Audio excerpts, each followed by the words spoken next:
اب یہ جو لڑائی ہے ایک رانگ سائڈ ہے اور ایک رائٹ سائڈ ہے۔ جو چیف جسٹس صاحب ہیں قاضی فائز عیسیٰ صاحب، انہوں نے ہمیشہ سے اپنے مفادات کو پروٹیکٹ کیا، اور اس سے ایک سیاسی پارٹی بھی ان کے پس پشت ہے جو اس سے فائدہ حاصل کر رہی ہے۔ چیف جسٹس صاحب قانون کو، انصاف کو اور یہ جو پورا سپریم کورٹ کا جو نظام ہے اس کو سائیڈ پہ رکھ کر وہ فیصلے کر رہے ہیں۔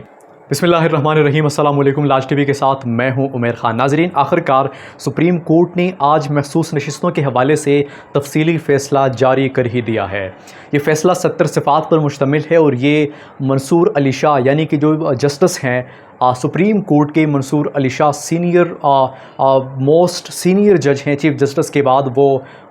چیف جسٹس بھی بننے کی ان کی کافی امیدیں ہیں، اور قانونی طور پر اگر ان کے راستے میں رکاوٹ نہ ڈالی گئی، کوئی اور آئینی طریقے سے انہیں نہ روکا گیا۔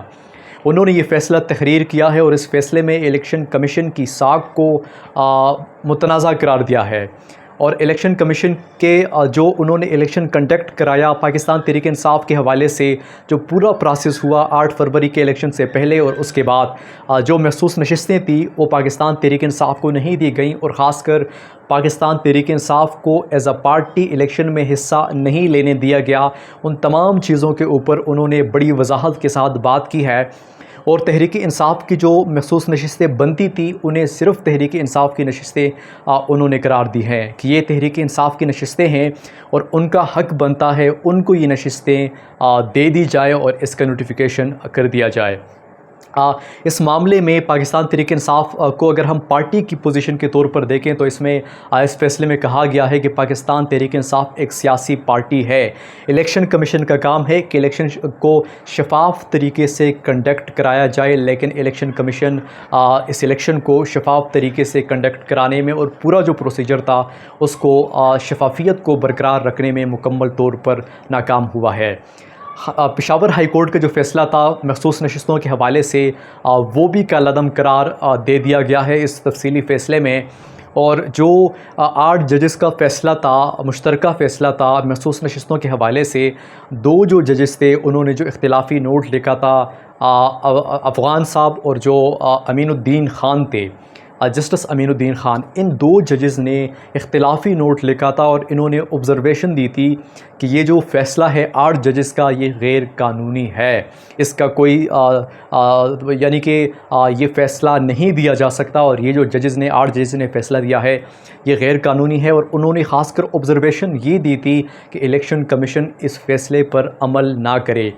ان ججز کو لے کر اس فیصلے میں ڈسکس کیا گیا ہے کہ ان ججز نے اپنے جو حدود ہیں اس سے تجاوز کیا ہے۔ ایک جج کا وہ قانونی طور پر کسی چیز کو ڈسکس تو کر سکتا ہے، لیکن انہوں نے جس طرح 8 ججز کی اکثریت کے اوپر 2 ججز نے اپنے اختلافی نوٹ میں جو تحریر کیا ہے، جو انہوں نے باتیں کی ہیں، جو انہوں نے آبزرویشن دی ہیں، وہ ناقابل قبول ہے، اور وہ سپریم کورٹ کی پوزیشن کو کمزور کرنے کے مترادف ہے۔ آج کا یہ فیصلہ آنے کے بعد تمام جو شکوک و شبہات تھے، تمام جو کنفیوژن تھی وہ ختم ہو گئی ہیں۔ جو سب سے بڑی بات تھی کہ پاکستان تحریک انصاف کو یہ نشستیں کیسے دی گئیں، حالانکہ پاکستان تحریک انصاف کو اس کے لیے درخواست بھی نہیں دی تھی، اس کی بھی آج وضاحت کر دی گئی ہے، اور یہ کہا گیا ہے کہ پاکستان تحریک انصاف کی درخواست اس کیس میں فریق بننے کے لیے ہمارے سامنے تھی، اور سب سے پہلے اسی کے اوپر عمومی طور پر اسی کے اوپر فیصلہ ہوتا ہے، اور ہم نے فیصلہ کیا تھا، یعنی کہ پاکستان تحریک انصاف میں اس کیس میں فریق کے طور پر موجود تھی، اور اسی لیے یہ جو نشستیں ہیں، جو سوال اٹھایا جاتا تھا وہ پاکستان تحریک انصاف کو دے دینی چاہیے اور ان کی بنتی ہے۔ اس فیصلے میں ایک اور بات کی گئی ہے کہ کیسے ہم نے الیکشن کمیشن سے ایک سوال کیا تھا کہ کیسے آزاد امیدوار اتنی بڑی تعداد میں پارلیمانی سسٹم میں الیکشن جیت کر قومی اسمبلی کا حصہ بن سکتے ہیں، اور آگے یہ کہا یہ جاتا ہے کہ ہمیں تسلی بخش جواب نہیں دیا گیا اس سوال کا جو کہ ہم نے اٹھایا تھا۔ اس کے بعد الیکشن کمیشن کی جو پوزیشن ہے وہ واضح ہو گئی۔ الیکشن کمیشن نے جو کھیل کھیلا، جو زیادتیاں کیں، جو قانون کو پس پشت ڈال کر، اصولوں کو پس پشت ڈال کر انہوں نے جو اپنے طور پر یا کسی کے کہنے پر یا پوری پلاننگ کے ذریعے جو کارروائی ڈالنے کی کوشش کی، وہ آج عیاں ہو گئی، وہ پوری قوم کے سامنے آ چکی ہے۔ اب یہ مطالبہ تو یہ بھی کیا جا رہا ہے کہ الیکشن کمیشن کو چاہیے کہ وہ استعفیٰ دے، کیونکہ اب الیکشن کمیشن کا جو الیکشن کمشنر ہے سکندر سلطان جو ہیں وہ اب یہ نشست پر اپنی ذمہ داریاں آگے نہیں جاری رکھ سکتے۔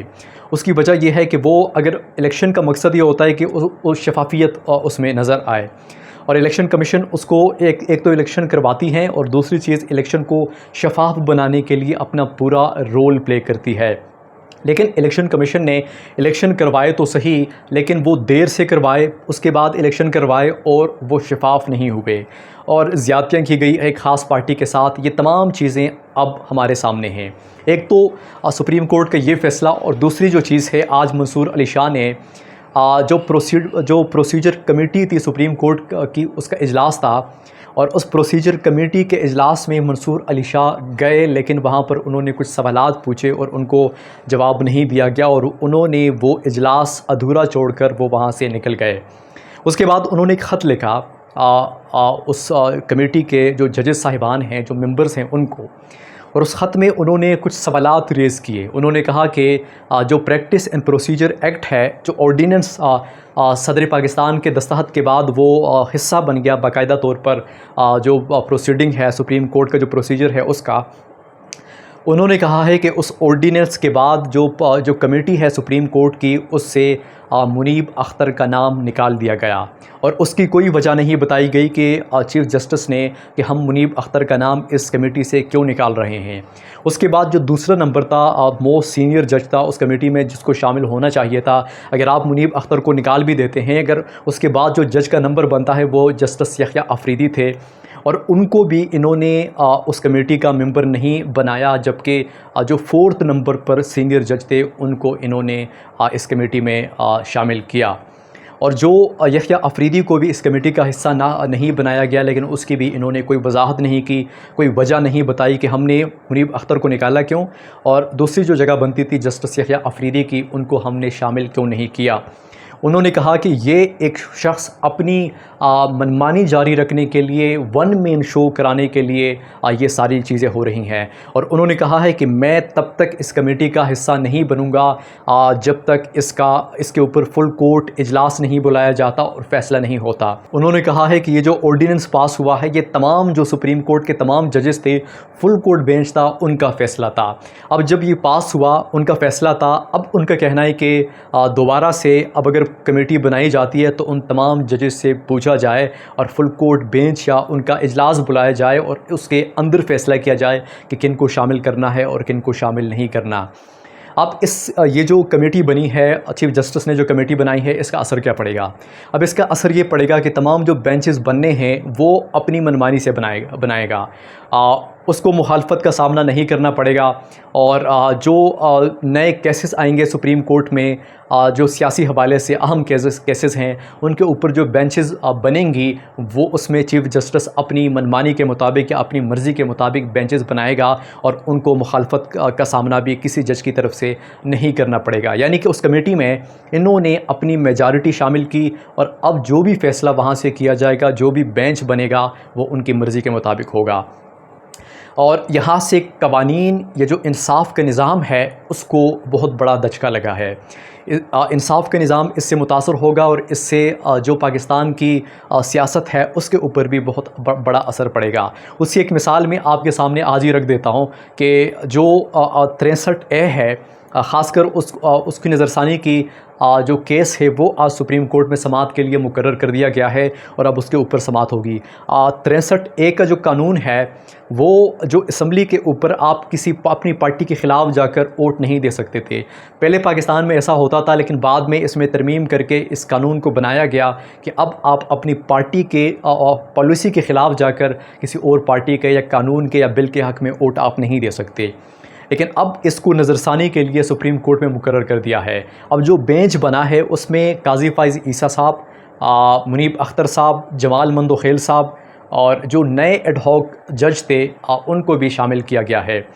اب ایڈ ہاک کی بنیاد پر جو ججز لگائے جاتے ہیں ان کو آپ ایسے کیسز میں شامل نہیں کر سکتے، لیکن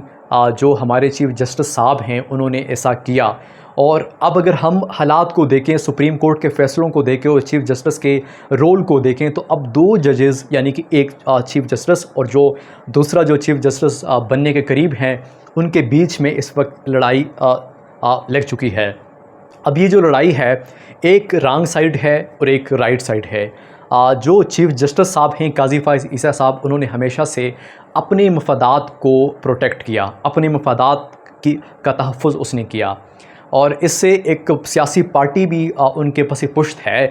جو اس سے فائدہ حاصل کر رہی ہے۔ چیف جسٹس صاحب قانون کو، انصاف کو اور یہ جو پورا سپریم کورٹ کا جو نظام ہے اس کو سائڈ پہ رکھ کر وہ فیصلے کر رہے ہیں۔ باوجود اس کے کہ ان کے اوپر تنقید بھی ہو رہی ہے، لیکن انہیں اس تنقید سے کوئی مسئلہ نہیں ہے، وہ وہی کر رہے ہیں جو ان کا دل کر رہا ہے۔ قانون کو، انصاف کو، نظام کو، سسٹم کو، ان تمام چیزوں سے ان کو کوئی غرض نہیں، بلکہ اگر ان کو غرض ہے تو اپنے مفادات سے ہے۔ انہوں نے کیسے اپنی ایکسٹینشن بڑھانی ہے، یہ سوال عوام کی طرف سے کیا جا رہا ہے کہ چیف جسٹس صاحب اس وقت جو بھی کچھ کر رہے ہیں وہ اپنی ایکسٹینشن بڑھانے کے لیے کر رہے ہیں، اور جو نئی عدالت، یہ آئینی عدالت قائم کرنے جا رہے ہیں، اس میں چیف جسٹس صاحب کو اس عدالت کا چیف جسٹس بھی بنانے کی خبریں گردش کر رہی ہیں۔ لیکن یہ نظام کیا ایسے چلے گا؟ اور اس پر منصور علی شاہ کا بہت اہم رول ہے، جسٹس منصور علی شاہ کو، وہ آگے کیا پلاننگ کرتے ہیں، کس طرح اس نظام کے خلاف وہ کھڑے ہوتے ہیں، آنے والے کچھ دنوں میں یہ واضح ہو جائے گا۔ آج تک کے لیے اتنا ہی۔ عمیر خان کو اجازت دیجیے، اللہ نگہبان۔